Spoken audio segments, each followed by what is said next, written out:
Good morning my dear students, my dear learners. तो आज हम पढ़ेंगे जो क्लास सिक्स्थ का है ना, third chapter. The third chapter is the motions of the earth. ठीक है, तो पहले हम समझेंगे मोशंस क्या होता है। What do you understand by the term motions? Motions होता है the movement, how you move. ठीक है, लाइक यू कैन से जैसे द मूवमेंट, जैसे we as a human beings how we move in the biology it's called the locomotion. ठीक है, मतलब जो इंसेक्ट्स होते हैं, जो अदर फ्लाइज या जो भी रेंगते हैं ना, क्रॉलिंग करते हैं ना, तो लोकोमोटरी इंसेक्ट्स वगैरह का लोकोमोशन बताया जाता है कि how they move from one place to another, मतलब how they travel, you can say how they move. Like in plants there are also movement, like there is a geotropic motion, there is a phototropic, means towards light, towards gravity. So these are the motions or movements a person does, yeah, or you can say as a human being, we too move from one place to another, like we do walks and other things, ठीक है, running, jogs वगैरह। तो वैसी है कि जो earth है ना, इट्स अ थर्ड प्लैनेट, वो आपको मैंने पहले ही समझाया था। ठीक है, जो अर्थ है it's a third planet of वो सोलर सिस्टम। ठीक है, जो अर्थ है ना, जो ये अर्थ है एज जो ये प्लैनेट है, तो प्लैनेट क्या करता है? प्लैनेट मूव्स अराउंड द सन। ठीक है, जो एक प्लैनेट होता है वो क्या करता है? वो मूव करता है किसके अराउंड अराउंड द सन। तो जो फिर है ना, फिर ये जो मूवमेंट होता है अर्थ का, how many types it is. ठीक है, तो जो एज अ जो अर्थ है ना, इसका दो टाइप्स ऑफ मोशंस है। कितनी टाइप्स का है? दो टाइप्स का। The one is called the rotation, the another one is called the revolution. Okay, the rotation and the revolution are the two movements of the earth. The अब rotation क्या होता है? Rotation is the movement of earth on its axis. Rotation होता है कि जो earth है ना, जो उसका अपना एक्सीज है, ठीक है, जो अर्थ का अपना एक्सीज है, उस पर जो मूवमेंट होता है दैट्स कॉल्ड द रोट।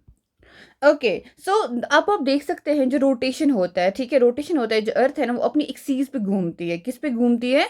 अपनी एक्सीज पे, जो है ना अर्थ, उसका अपना ये होता है, वो जो ये आप इसको याद, this is the earth axis, this is the axis of the earth, this is the axis, this is the axis, ये आपका अर्थ है।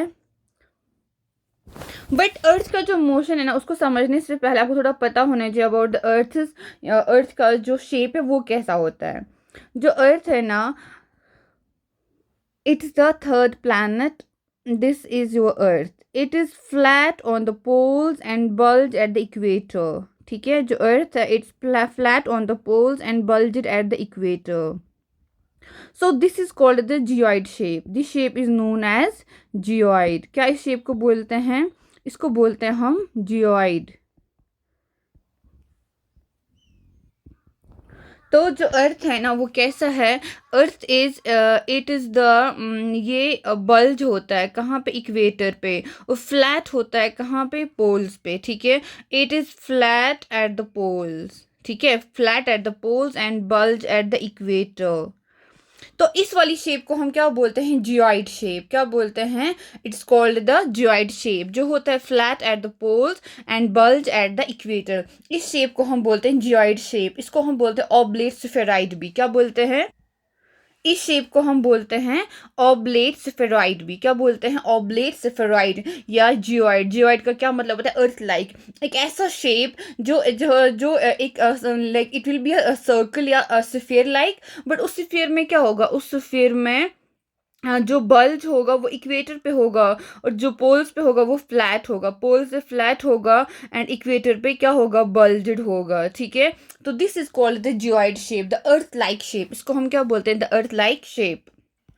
तो जब अर्थ है ना, अब ये क्या करता है? एक तो रोटेशन करता है, एक तो रेवोल्यूशन करता है। पहले हम समझेंगे कि रेवोल्यूशन कैसे होता है।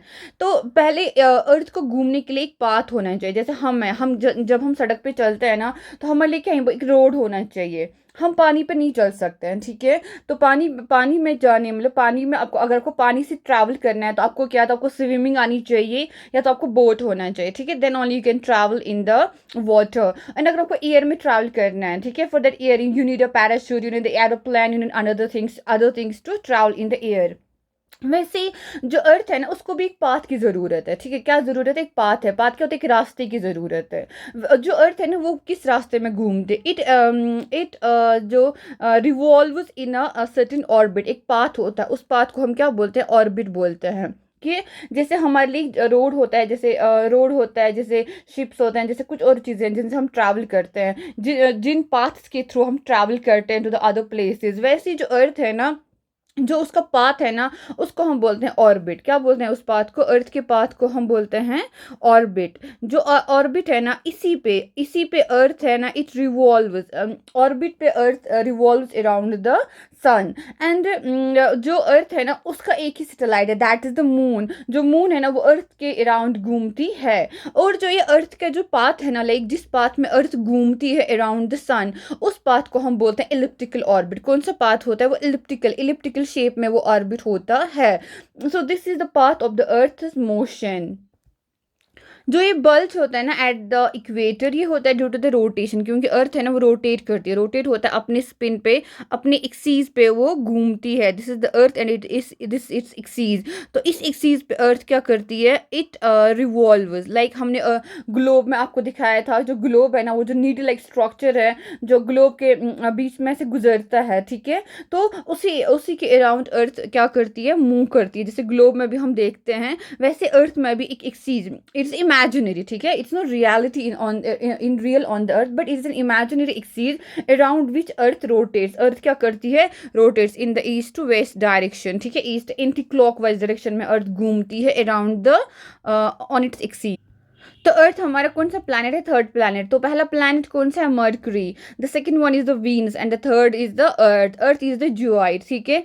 एंड इसका जो होता है ना एक चक्कर जो रेवोल्यूशन अर्थ करते हैं, एक होता है रोटेशन। रोटेशन का मतलब होता है कि अर्थ अपनी एक्सीस पे घूमती है, ठीक है।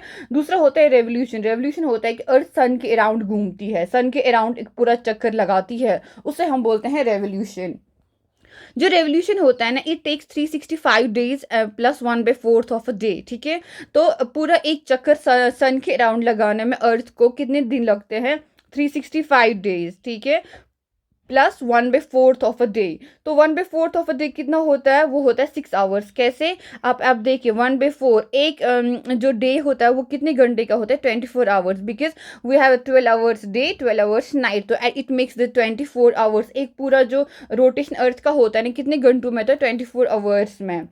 तो 1/4 of the 24 hours it gives you 6 hours. So earth का जो है ना वो कितने टाइम में वन रेवोल्यूशन कंप्लीट करता है? 365 डेज प्लस 6 आवर्स में ये एक कंप्लीट रेवोल्यूशन सन के अराउंड कंप्लीट करता है। लेकिन 4 साल के बाद जो ये 6-6 घंटे होता है ना इसको क्या हो जाता है? 24 घंटे ये बन जाते हैं, ठीक है। तो वो हमारा क्या हो जाता है? Leap year. जो कब होता है? फेब्रुवरी में, क्योंकि 4 साल के बाद जो फेब हमारा है ना वो एक्चुअली होता है कितने दिन का? 28 डेज का। लेकिन आफ्टर 4 ईयर्स तो वो बन जाता है 29 डेज।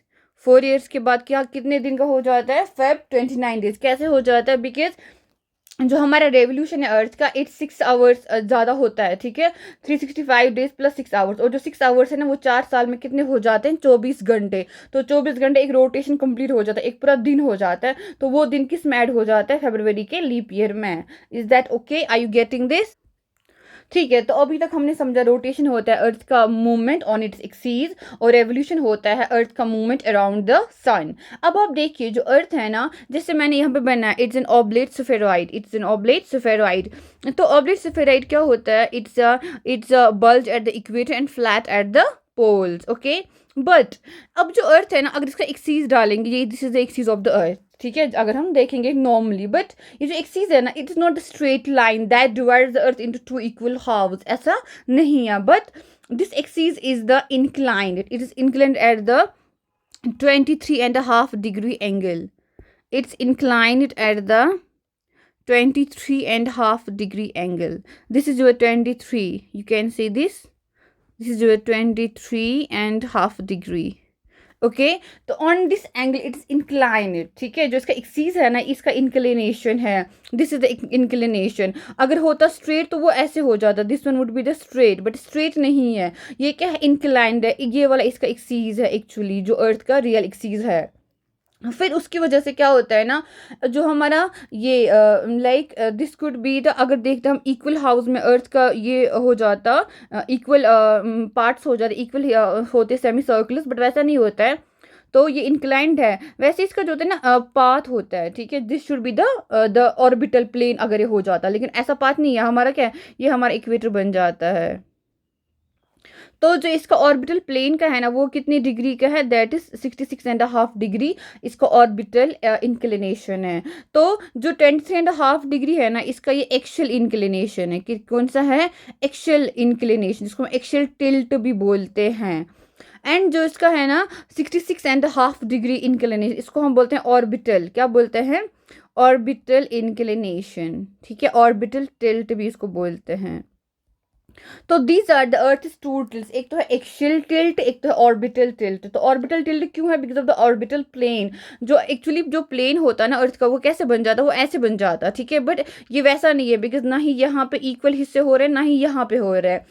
यहाँ पे क्या, यहाँ पे भी डिफरेंस है, क्योंकि यहाँ पे ऐसे हो रहा है, ठीक है, और फिर यहाँ पे भी ये दिस इज द वे। तो ये एक एंगल है जो 23.5 डिग्री है, and this is the another angle जो आपका बन जाता है कितना, जो आपका बन जाता है, this is your another one, जो आपका बनता है 66.5 डिग्री। ओके, तो दिस इज द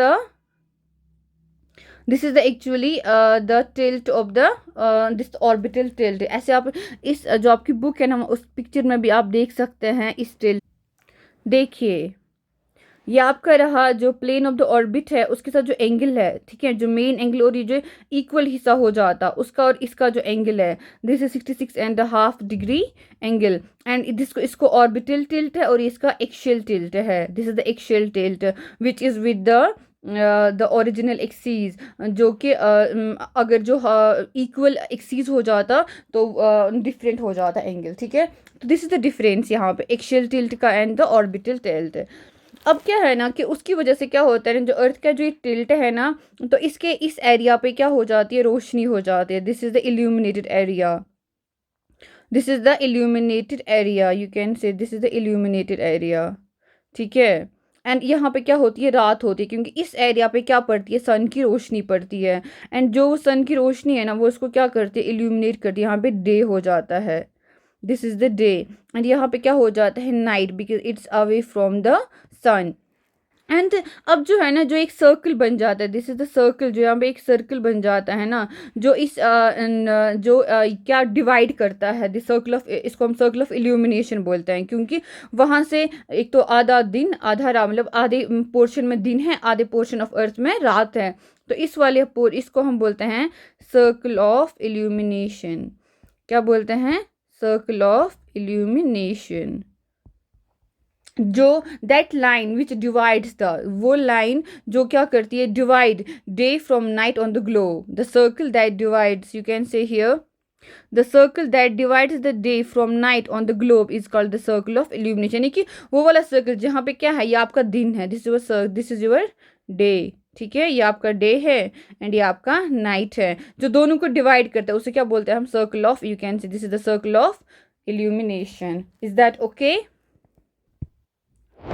अब जो ये टिल्ट है ना अर्थ का, जो हमने टिल्ट पढ़ा, एक्शियल टिल्ट एंड ऑर्बिटल, जो इसका टिल्ट हो जाता है, एंड हमने पढ़ा सर्कल ऑफ इल्यूमिनेशन। अब जो ये टिल्ट है ना, टिल्ट की वजह से क्या हो जाता है ना, there is the difference, there is the difference, किस में डिफरेंस आ जाता है, in the duration, in the duration of day and nights, in the duration of day and nights. किसकी वजह से, बिकॉज ऑफ दिस टिल्ट। जो कौन सा टिल्ट है, the axial tilt of the अर्थ, जो ये अर्थ का ये टिल्ट है ना, दिस ऑफ अर्थ और दिस द टिल्ट, ठीक है, जो ये टिल्ट है ना, इसकी वजह से क्या हो जाता है, दिन और रात में डिफरेंस हो जाता है।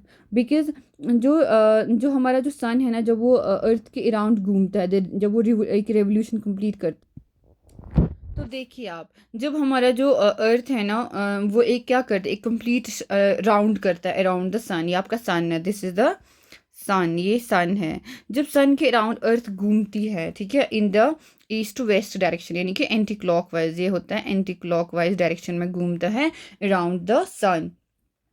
तो अब आप देखिए यहाँ पे जो अर्थ का जो मूवमेंट है ना, यहाँ पे ये कहाँ पे इक्वेटर पे होता है, ठीक है। ये इक्वेटर है, यहाँ पे इक्वेटर पे है। इक्वेटर पे अर्थ जो सन की रेज डायरेक्टली पड़ती है, और यहाँ पे भी इक्वेटर पे सन की रेज डायरेक्टली पड़ जाती है। एंड इन दिस पार्ट यहाँ पे क्या होता है ना, सन की जो रेज है ना वो है इन द नॉर्दर्न हेमिस्फीयर, जिसको हम क्या बोलते हैं, ट्रॉपिक ऑफ कैंसर। तो सन की रेज कहाँ पे है, ट्रॉपिक ऑफ कैंसर पे। अब जो सन की रेज है ना, अब जो हमारा सन है ना, जो हमारा अर्थ है ना, सन तो स्टेशनरी है, वो इसी जगह, आप इसको यहाँ पे एक टॉर्च समझ लीजिए। जो हमारा अर्थ है ना वो घूम रही है। अब आप ग्लोब लीजिए, ठीक है। ग्लोब का जो है ना एक तो रोटेशन कर लीजिए, ठीक है, उसको घुमाइए ग्लोब को। एंड आगे आप देखिए हाउ इट ट्रेवल्स। यहाँ तो सन तो एक ही जगह है, लेकिन जो आपका ये जो एक तो रोटेशन प्लस रेवोल्यूशन कर रहा है, जो अर्थ कर रहा है रोटेशन प्लस रेवोल्यूशन, उसकी वजह से जो है ना लाइट वो कहाँ कहाँ पे पड़ती है। तो पहले ये ट्रॉपिक ऑफ कैंसर पड़ती है, फिर ये घूमती है पहुंचता है इक्वेटर पे, लाइट आ जाती है डायरेक्टली। उसके बाद इक्वेटर से फिर से घूमता है तो कहाँ पहुंचती है, in the tropic of Capricorn, ठीक है। यहाँ पे नॉर्दर्न हेमिस्फीयर में लाइट है, यहाँ पे कहाँ है सन के लिए, साउदर्न हेमिस्फीयर में, ओके। तो फिर से उसके बाद फिर से इक्वेटर पे, इक्वेटर के बाद ऐसे ही साइकिल हो जाता है, क्योंकि इन ये जो होता है ना, ये वाले जो पार्ट्स ऑफ द अर्थ है, इन पे क्या होती है, डायरेक्टली सनलाइट पड़ जाती है, इन पे डायरेक्टली सनलाइट पड़ जाती है due to the revolution of the earth, okay. तो यहाँ पे सन का है नॉर्दर्न हेमिस्फीयर में at the tropic of Cancer. And फिर इक्वेटर पे पहुंच गया, ठीक है। इक्वेटर के बाद ये कहाँ पहुंचता है, ये पहुंचता है साउदर्न से हेमिस्फीयर। क्या पहुंचता है, साउदर्न हेमिस्फीयर में सन का लाइट है। तो साउदर्न हेमिस्फीयर में किस जगह पे, ट्रॉपिक ऑफ कैप्रिकॉर्न। कहाँ पे, tropic of Capricorn. Tropic of Capricorn पे सन की लाइट है, ओके। तो फिर उसके बाद कहाँ पहुंचता है, फिर से इक्वेटर पे। तो ऐसी साइड जो सन का जो जो ये अर्थ का जो साइकिल है ना, ये ऐसे ही चलता है। मतलब ऐसे ऐसे only these are the areas in which the जो सन की लाइट है वो डायरेक्टली अर्थ पे पड़ जाती है। बाकी जो एरिया है ना अर्थ पे, उस पर लाइट होती है, बट वो क्या होती है, स्लैंटिंग होती है। वो वहाँ पे डायरेक्टली सनलाइट इतना शिद्दत से नहीं होता है जितना इन जगहों पे हो जाता है। अब आप ये देखिए कि ये आपका नॉर्दर्न हेमिस्फीयर है, ठीक है। तो देखिए अब नॉर्दर्न हेमिस्फीयर में, ये जब आपका नॉर्दर्न हेमिस्फीयर में, देखिए ना सन सन इस वाले पोर्शन में, ठीक है। तो इस वाले पोर्शन में सन की लाइट है। अब देखिए साउदर्न हेमिस्फीयर में, देखिए ट्रॉपिक ऑफ कैप्री, मतलब साउदर्न ये है साउथ पोल, यहाँ पे लाइट है, ठीक है। लेकिन नॉर्थ इस पे नहीं है, नॉर्थ पोल पे। तो यहाँ पे लाइट है। तो ये कहाँ पे मैक्सिमम जा रही है, on the tropic of Capricorn. ये आपका ट्रॉपिक ऑफ कैप्रिकॉर्न है, इस पे लाइट पड़ रही है। और ये आपका ट्रॉपिक ऑफ कैंसर है, तो इस पे नॉर्थ पोल मतलब नॉर्दर्न हेमिस्फीयर मैक्सिमम लाइट, इसमें साउदर्न हेमिस्फीयर मैक्सिमम लाइट हो जाती है सन का। तो इस रेवोल्यूशन में जो सन है ना, जो अर्थ है ना, उस पर डिफरेंट पोर्शंस, अर्थ के डिफरेंट एरियाज पे different amount of light of the sun वो कैच होती है, या उस पर आ जाती है। जो सन की जो लाइट है ना, सन का जो ये heat and the rays of the sun है ना, they directly fall on these portions of the earth equator, Tropic of Cancer and Tropic of Capricorn. उसके बगैर जो एरियाज है उन पे जो सन है ना, उसकी स्लैंटिंग रेज पड़ जाती है। So that's all for today, have a good day. आप सब कंसेप्ट को अच्छे समझ लीजिए, इसको थोड़ा पढ़ने की कोशिश कर लीजिए। The revolution and the rotation of the अर्थ, उसमें देखिए विद सन की जो लाइट है, ग्लोब सामने रखिए, ग्लोब को टॉर्च डालिए, ठीक है। ग्लोब पे टॉर्च डालो, उसके बाद उसको कंटिन्यू रोटेट करो। फिर उसके बाद रेवोल्यूशन भी देखो। फिर उसके बाद आपको समझ आएगा कि हाँ, how it impact the earth, and जो अर्थ के एरिया से कैसे सबको अलग अलग जो रोशनी है ना, अलग अलग level of light and heat पड़ जाती है। Thank you so much, have a good day.